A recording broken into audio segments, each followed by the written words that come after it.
May 21st, 1979.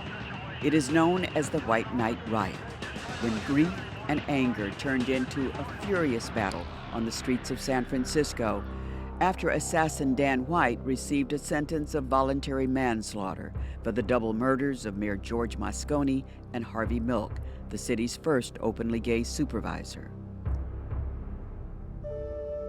Dan White came from San Francisco's Visitation Valley, one of 9 children from a working-class Irish Catholic family.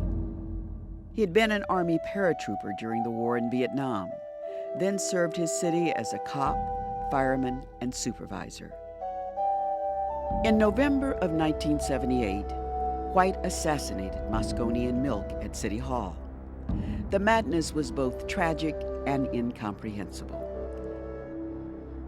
Just 9 days before, the city's heart and soul had been ripped apart by the shocking murder-suicides of some 900 members from San Francisco's People's Temple in Jonestown, Guyana.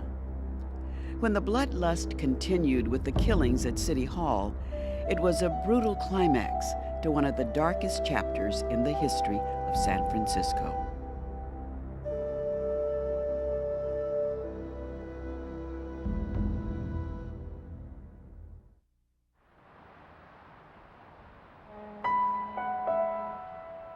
In the decade of the 1970s, San Francisco was the Wall Street of the West, a labor town becoming Manhattanized, visited by millions of tourists and embraced by a wave of new immigrants, creating a gay mecca in a neighborhood called the Castro.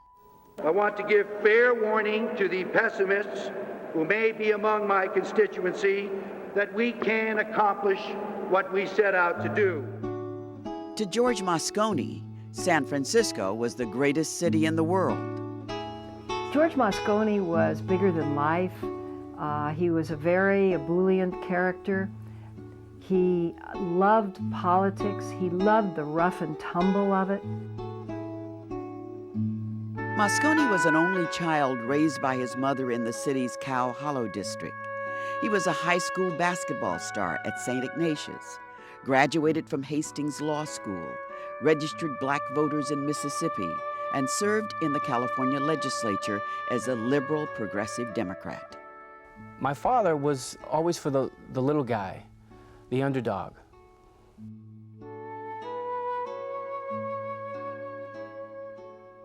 In 1975, George Moscone was elected mayor of San Francisco.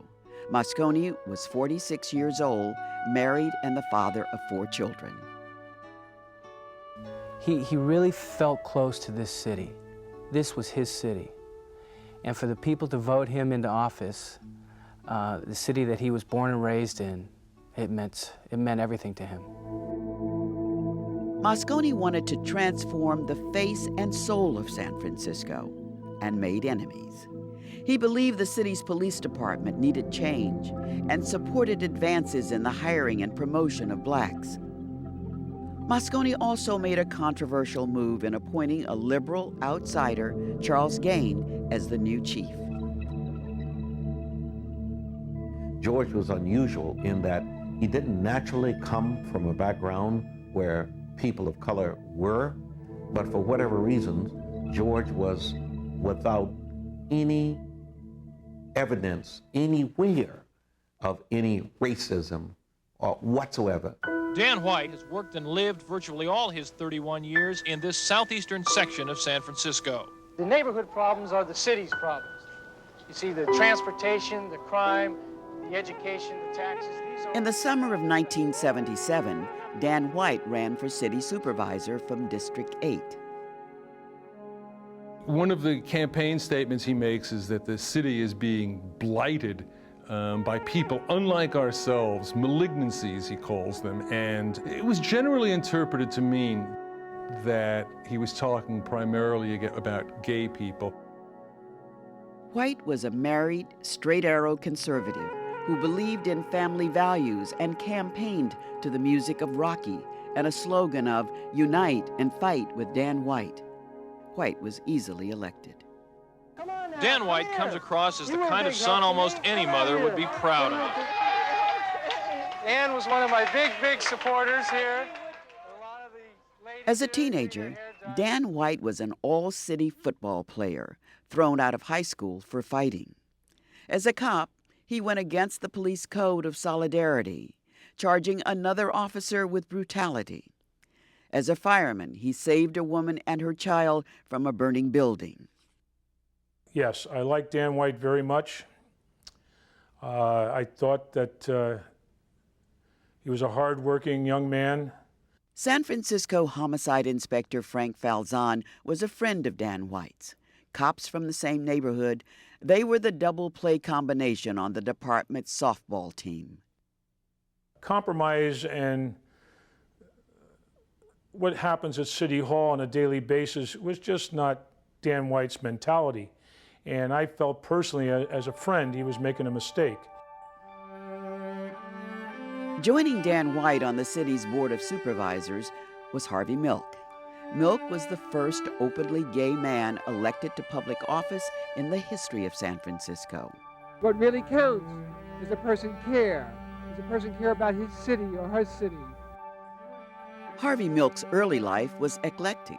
High school athlete, college graduate, Navy officer, Wall Street businessman, Goldwater Republican, ponytailed anti-war demonstrator who settled in San Francisco in 1972 and opened a camera store on Castro Street.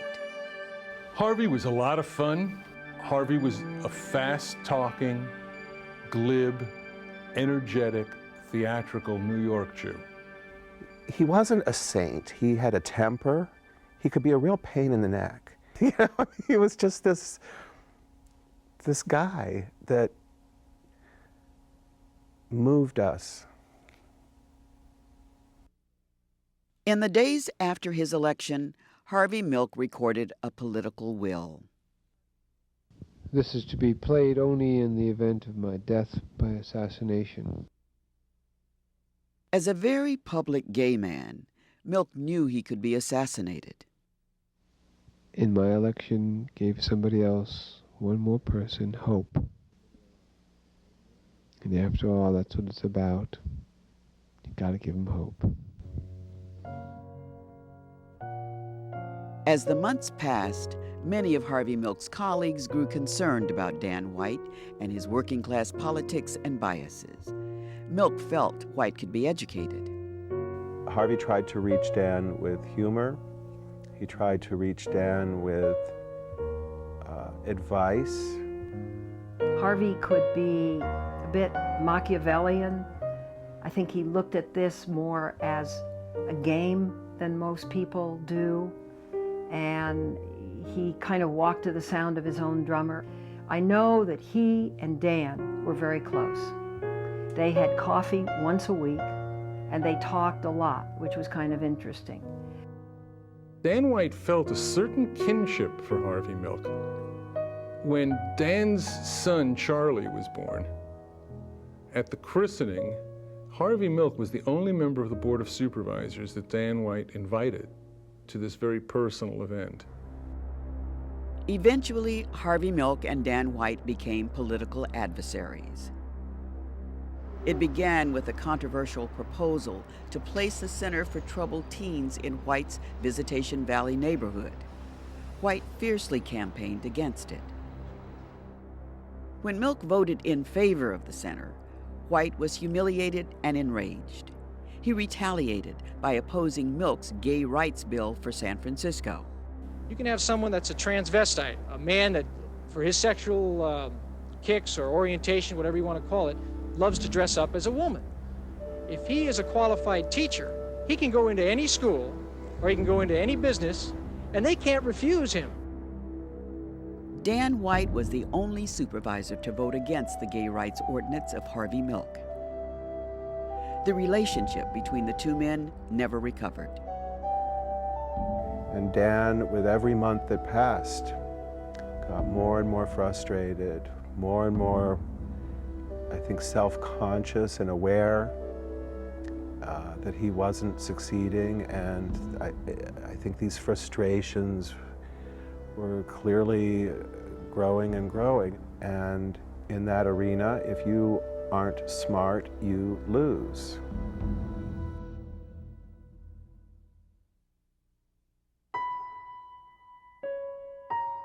In 1977, Anita Bryant, a Miss America runner-up and television orange juice queen, led a successful campaign in Florida to overturn a gay rights ordinance.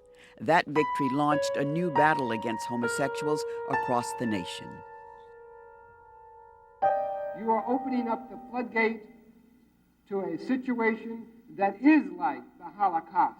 A year later, John Briggs, a conservative legislator from Orange County, placed an initiative on the state ballot which would ban gays and lesbians from teaching in California schools. Let me get you straightened out here now. I've been very patient. Harvey Milk worked tirelessly to defeat Proposition 6, the Briggs Initiative. And hopefully the vote we see now continues, and the people of California will have stood up to a demagogue and said goodbye. On November 7, 1978, the Briggs Initiative lost by over 1 million votes. It was the apex of Harvey Milk's political power. But Dan White's promising political career was fading, his contempt for City Hall growing. He was a lousy politician. He had a high school civics notion of what politics was about. He thought you all got together in a big fancy room and everybody said what they believed sincerely, and the best argument won. White was also having financial problems. His wife, Mary Ann, left her teaching job to take care of their first child. To supplement his supervisor's salary of $9,600 a year, the couple borrowed money and invested in a fried potato stand at Pier 39. He's real unhappy in his job, and he's real unhappy with how hard his wife has to work, and he's real unhappy that his opponents are beating him up day in, day out politically. I happened to see an interview by one of my colleagues was interviewed the other night, and he kind of chuckled, and his statement was, Supervisor White didn't realize that he has to compromise, and I won't compromise my values or my standards. On November 10th, 3 days after the defeat of the Briggs Initiative, Dan White surprised everyone and resigned his position as a San Francisco supervisor. Harvey, I think more than Moscone, Harvey saw now that with Dan's resignation, the mayor had an opportunity to appoint a liberal and change the balance on the board. On Monday, November 13th, Dan White's resignation was officially accepted by the Board of Supervisors. White's nameplate was removed from the door of his office. But special interest groups did not want to lose White's conservative vote. The Chamber of Commerce had said you can't resign. You have, you're the sixth vote that we need because the mayor had just a bare majority of votes. You can't resign. Police officers, you can't resign. Firefighters, you can't resign. White was persuaded to change his mind after a contentious meeting with his aides on the afternoon of November 14th. The ex-supervisor then informed Mayor Moscone that he wanted his old job back. Moscone agreed that a man has the right to change his mind. He will rescind White's letter of resignation and reappoint him to the board. Harvey Milk was shocked. And then Harvey went to Moscone and said, "What the heck are you doing? This is our vote. This is the majority." Late this morning, Dan White appeared for his official unresignation announcement, saying his brothers and sisters have given him help with his financial problems, and a lot of his constituents have asked him to reconsider. The majority of my district doesn't want to have someone appointed that they did not elect, that they wish me to stay in my seat, remain in my seat, and this is what I'm going to do. But in fact, opposition to Dan White was growing. And when he got ready to go back in, he didn't call any of his rank and file out there. On November 16th, an angry group of anti-white demonstrators voiced their disapproval. But the way he did it, he treated us like we was peons. Right. You see, he treated us like we was peons. White was there and got into a brief flare-up. Wait, Dan. Dan, service I'll to the let you community talk. Now, to San Francisco. What And I'll end it right there. Okay, Dan. Okay, Dan. Produce it Monday. Board of Supervisors, 2 o'clock. Produce it. He's a yo-yo at this point, and everybody but him understands he's not going to get his job back. But the timeline of Dan White's City Hall soap opera would be interrupted by a lunatic preacher and cult leader from San Francisco. In a South American jungle, thousands of miles from the city, an unthinkable tragedy was about to shock the world. Bay Area Congressman Leo Ryan came to Jonestown, Guyana, to investigate the Reverend Jim Jones and his People's Temple. On Saturday, November the 18th, at the landing strip of the Port Kaituma Airport, Ryan and 4 others, including an NBC News crew, were ambushed and shot to death.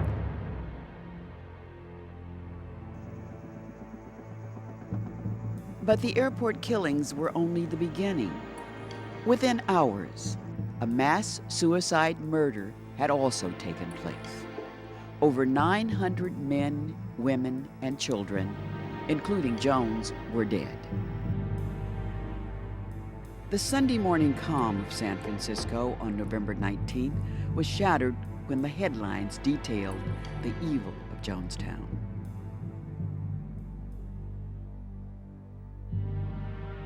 By Thanksgiving weekend, the Dan White situation had become an emotional roller coaster for everyone. Dianne Feinstein, president of the Board of Supervisors, urged Mayor Moscone to reappoint White. Moscone informed the press he has not committed to White. He's struggling financially, he's struggling personally, and apparently he's struggling emotionally.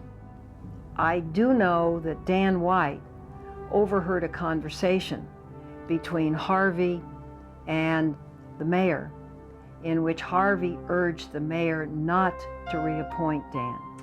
And Dan apparently felt very betrayed. On Friday, the 24th, Mayor Moscone celebrated his birthday, his 49th. That evening, Harvey Milk attended a performance of Tosca at the city's Opera House.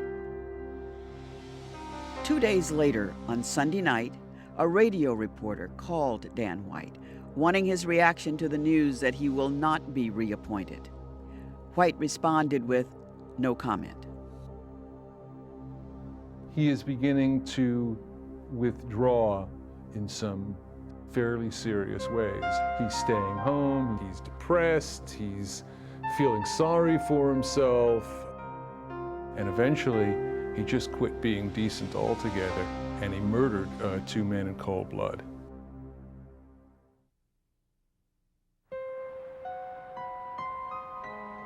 November the 27th. It is the day when San Francisco will be touched by evil once again. Mayor George Moscone will announce Dan White's successor to the board. White decides he wants to see the mayor at City Hall. He showers, he shaves, he puts on his best suit. At around 10:15 a.m., White arrives at the Polk Street side of City Hall. He is carrying a loaded .38 caliber Smith & Wesson revolver in his holster.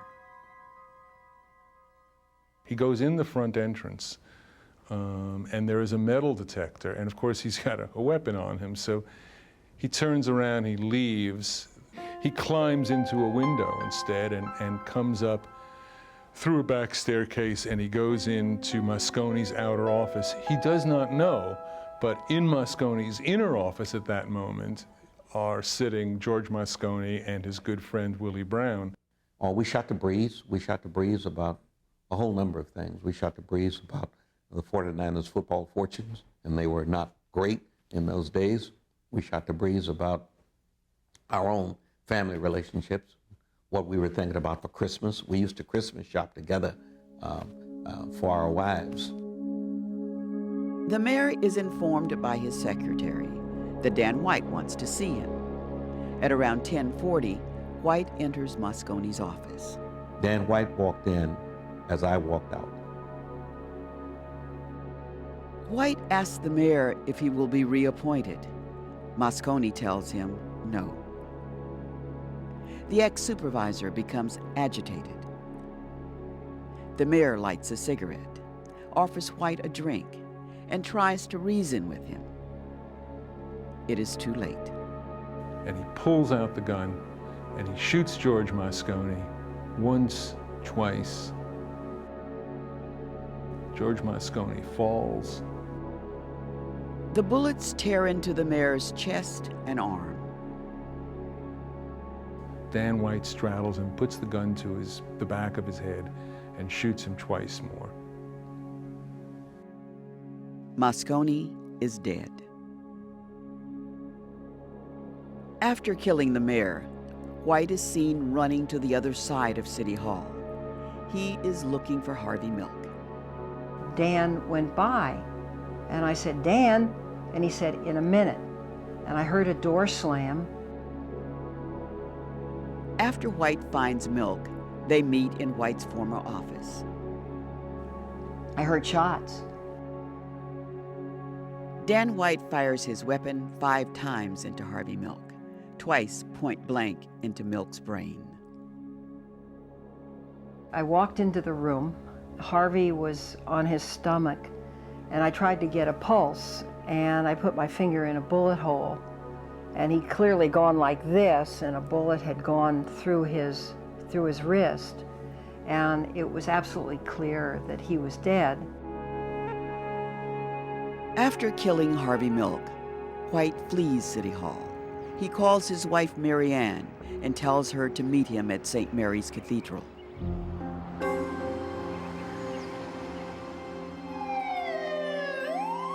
City Hall is in turmoil. Officials fear a Jonestown death squad. Yeah, where are the evictions going? I don't know if they're going anywhere. They're supposed to, Harvey Milk and the mayor are supposed to be DOA. As president of the Board of Supervisors, it's my duty to make this announcement. Both Mayor Moscone and Supervisor Harvey Milk have been shot and killed.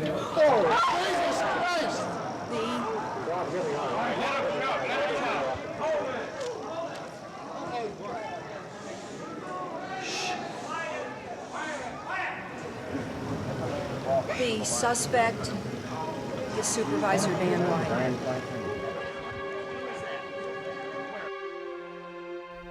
Just rage. I wanted to say to Harvey, I told you.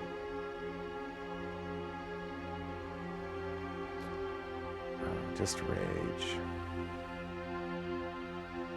It was like I was getting hit with thunderbolt punches. I'm being told that the mayor's been shot and killed. I'm then told that Dan White is a suspect. Dan White was a close friend. And then I walk in, I see the mayor of San Francisco lying in a pool of blood. Not only disbelief, but I have to be honest, at this point in time, I was one shaken detective. As soon as word of the shootings reached the house at 45 St. Francis Boulevard, police, neighbors, and reporters began to mill around. A few of the family's close friends became unofficial spokesmen, greeting other friends and answering what questions they could. 3 of the mayor's children, Christopher, Jonathan, and Rebecca, were already inside by the time the older daughter, Jennifer, arrived. A cop tells 16-year-old Chris Moscone about the death of his father. And I asked him, what's going on? And he looked at me, it's just me and him, and he said, "Son, you don't know?" I said, "No." He goes, "Your father has expired." Those are the words. That's the first I heard. Ironically enough, the mayor's wife, Gina, at the time of the shooting was with his mother, attending a cousin's funeral in Petaluma. On the way home, Gina Moscone hears the news of her husband's murder on the car radio. Close friend Willie Brown is among those who visit the family. Gina didn't take it well at all. Did not take it well at all. So it was a difficult task. But it was one that I know that George would have wanted me to do.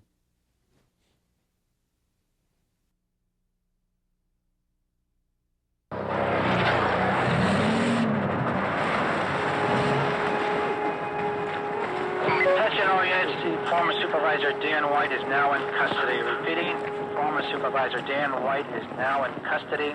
KMA 438 clear. Dan, why you doing? Dan, why?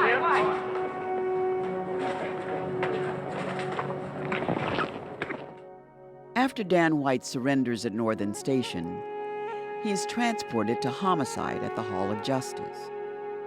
He will be interrogated by 2 inspectors. One of them is Frank Falzon. If he was going to tell anybody as to why he committed those 2 murders, I was the man.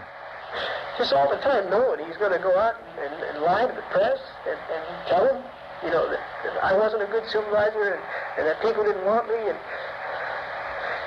then that was it. Then I just shot him. Within 25 minutes, a tearful and emotional Dan White confesses, first to killing Mayor George Moscone, then Supervisor Harvey Milk. He just kind of smirked at me, as if to say, too bad. And then I just got all flushed and hot, and I shot him. How long? Falzon will be criticized by those who believe he allowed White's confession to be self-serving. They couldn't take it anymore, and that's it. I felt I was doing my job sending a friend, Dan White, to the gas chamber.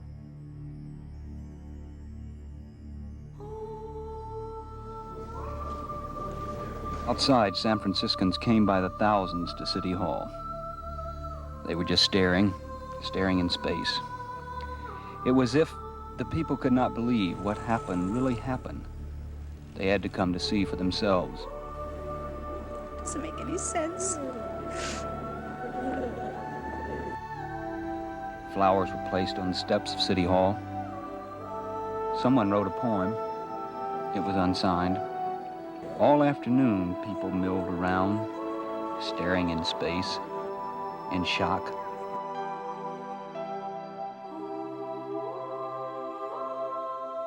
When darkness falls, City Hall remains a shrine of public grief. Thousands gather by candlelight.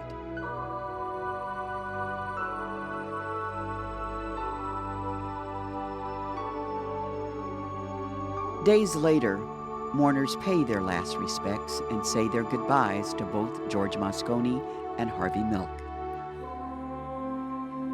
In the wake of the tragedies in Guyana, this additional senseless monstrosity seems simply unreal. Yet our anguish and grief permeate everything we do. We silently rail at the manifest injustice of these untimely deaths. We cry out to reverse the irrevocable. In our sorrow, this lovely jewel of a city seems a dark and saddened place.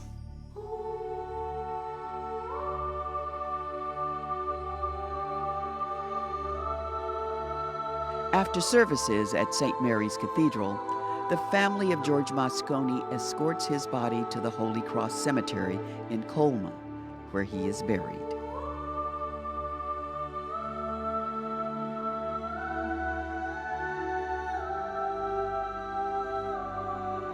Friends of Harvey Milk scatter the ashes of his cremated remains in the waters beyond the Golden Gate Bridge.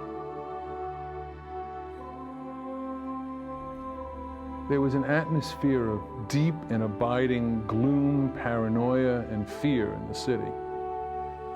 And I think what happened at City Hall has to be remembered in that context.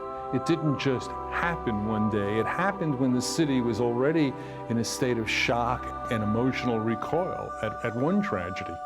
And then the second event happened, and it was as if the world had ended.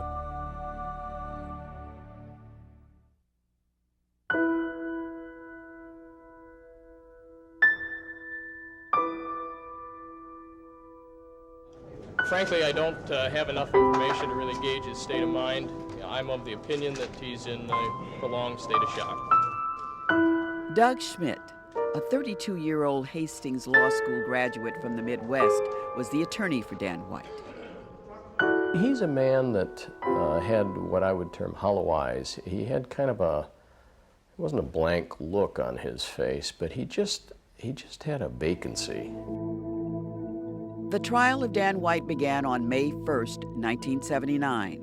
White was charged with 2 counts of first-degree murder and faced the death penalty.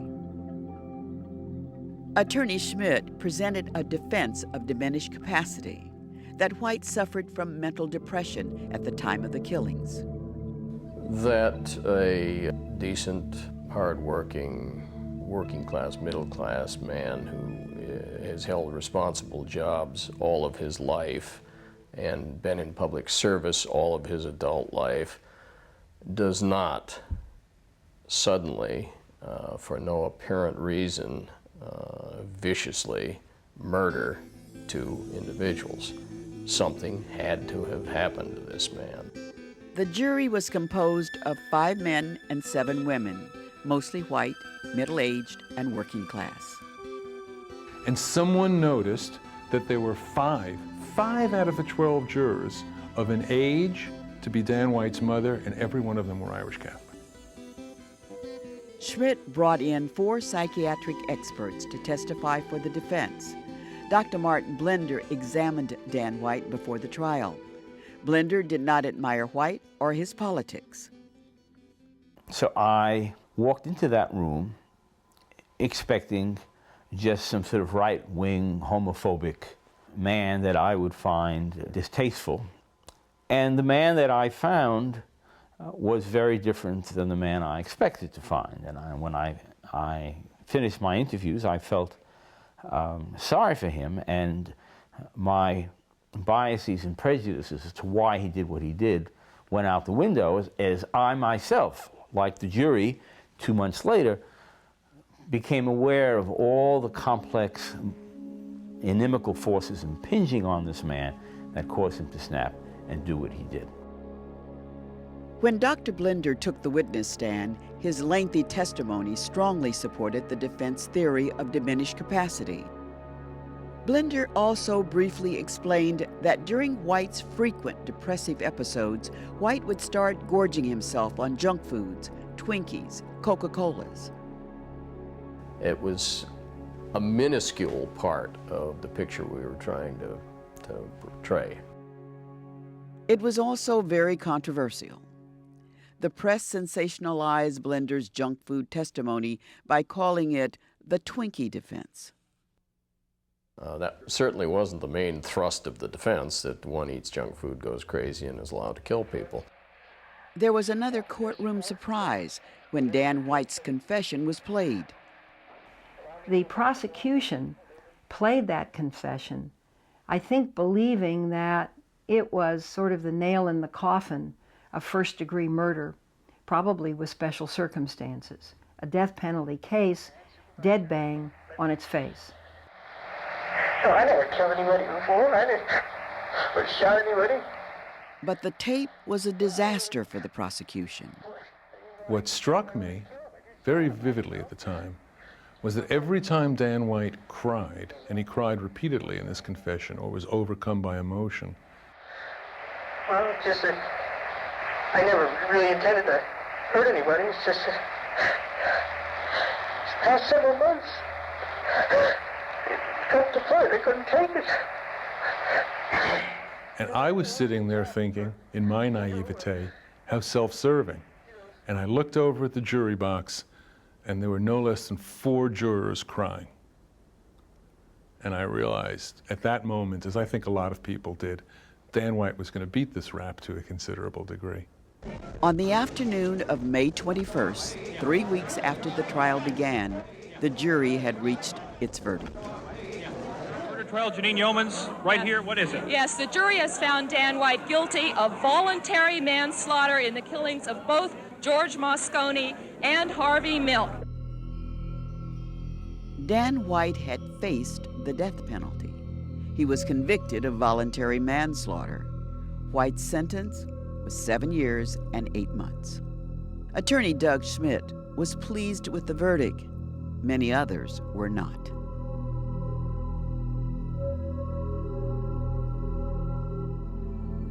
It was like, wow, this is not right. This verdict that's just been turned in isn't right. I think Dan White knew himself that this was 2 first-degree murder cases. Dan White did get away with murder. Jurors deliberated for 6 days. As for their decision, the jury foreman stated, no one could come up with any evidence that indicated premeditation. I think it was a living testament to the polarization of San Francisco at the time. And I think this jury felt sorry for Dan and had mercy and pity.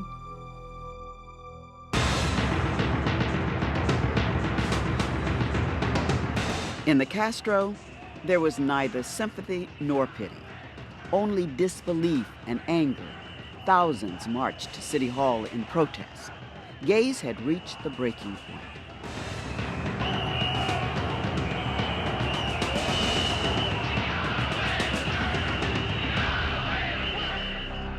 Oh, absolutely. It was payback time.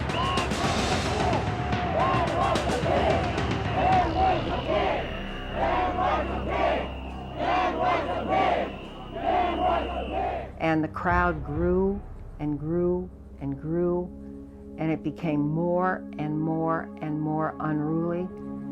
And I saw a crowd become a mob. The cops were outnumbered. Police Chief Charles Gain decided to hold his men back, fearful City Hall would be overrun if the cops took on the angry crowd. But the rage and fury could not be controlled.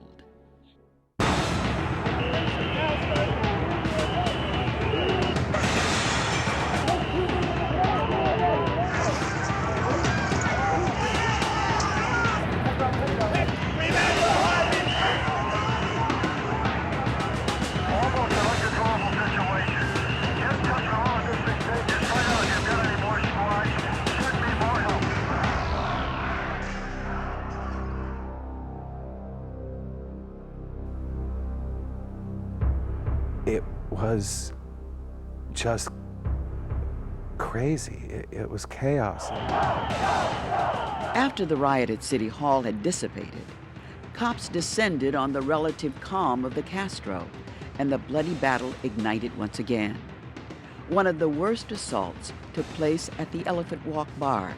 To some observers, it was an invasion, cops wanting revenge.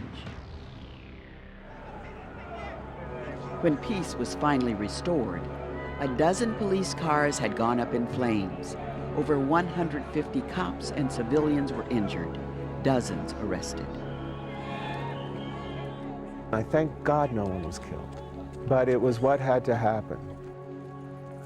We have nothing to apologize for.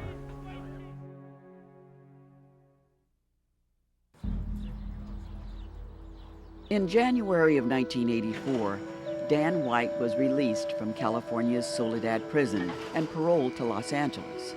A model prisoner, White served less than 5 years of his original sentence. I asked Con Murphy, who was my chief of police, to go down and see him and tell him not to come back to San Francisco. That the feelings ran so deep that there was no way he would ever be able to come back to San Francisco and lead a normal life. When the Olympic Games were being held in Los Angeles in the summer of '84, Dan White called his old friend Frank Falzon. White had tickets for the track and field events and invited Falzon to be his guest. The ex-convict made a shocking last confession. Dan White explained to me that he intended on that fateful day to kill 4 people, those 4 being George Moscone, Harvey Milk, Carol Ruth Silver, and Willie Brown. According to Falzon, White believed Willie Brown was the ringleader of the liberals, that Supervisor Carol Ruth Silver was the biggest snake of all. He had a mission to kill 4 people and then take his own life. He felt that the liberal ilk of San Francisco had destroyed him as a person, had ruined his reputation with his family and his friends, and his life was over. And he even laughed and said, "How crazy could I have been?" He knew what he did was insane. It was that point in time, the entire picture of all the events that had occurred became very, very clear.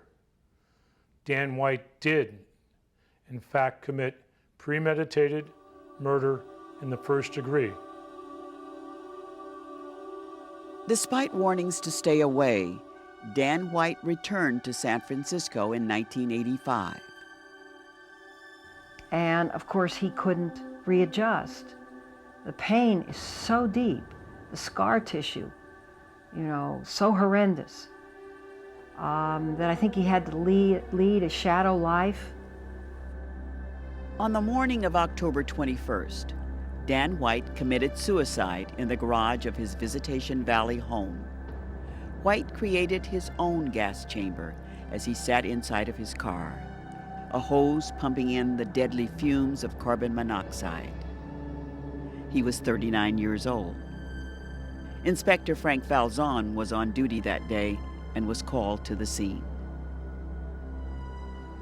When we arrived, there was a priest giving him the last rites, 2 Catholic nuns kneeling down over his body, praying.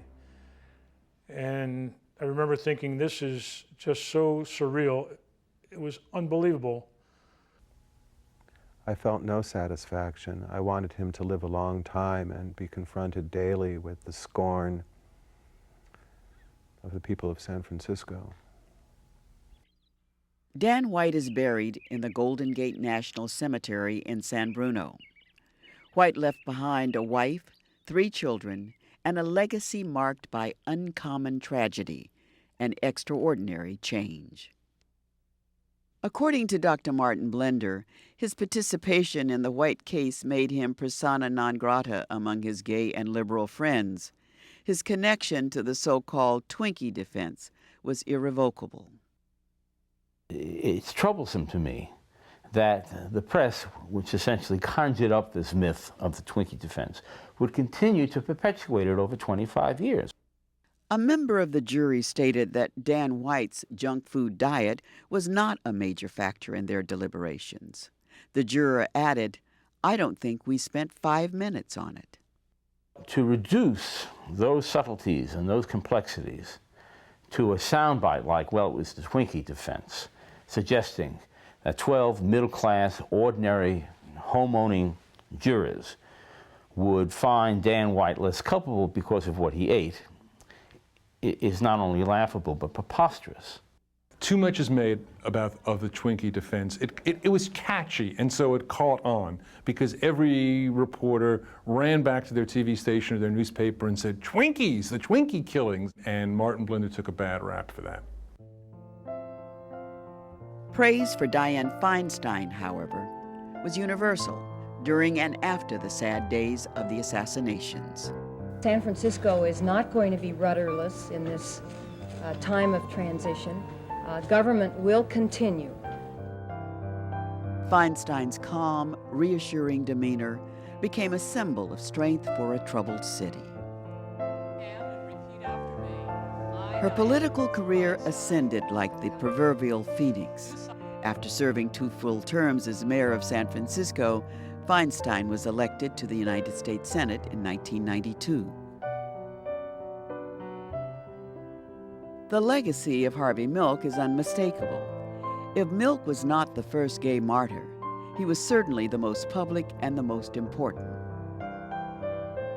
Milk's epitaph resonates with the rise of the gay movement, not only in San Francisco, but in America as well. He was only in office for 11 months, but his murder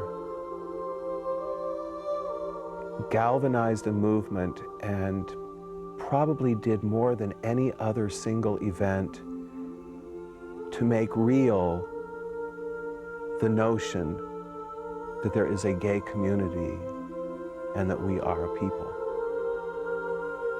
That's his legacy. The years following the death of Mayor George Moscone were difficult ones for his entire family. As a basketball player at St. Ignatius High School, Chris Moscone suffered the insensitive chants of Dan White's name. Today, Chris Moscone is happily married, the father of 5 children, a lawyer in San Francisco. Gina Moscone has never remarried. Though the city has gradually moved beyond the murderous acts of Dan White, San Francisco's historic image as a place of tolerance and celebration was forever tarnished.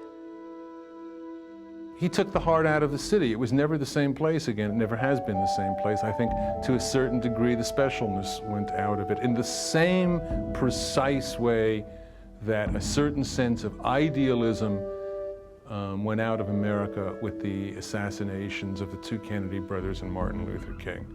Suddenly we could no longer look at ourselves in the mirror and say, we're special, we're unique, we're different. We weren't.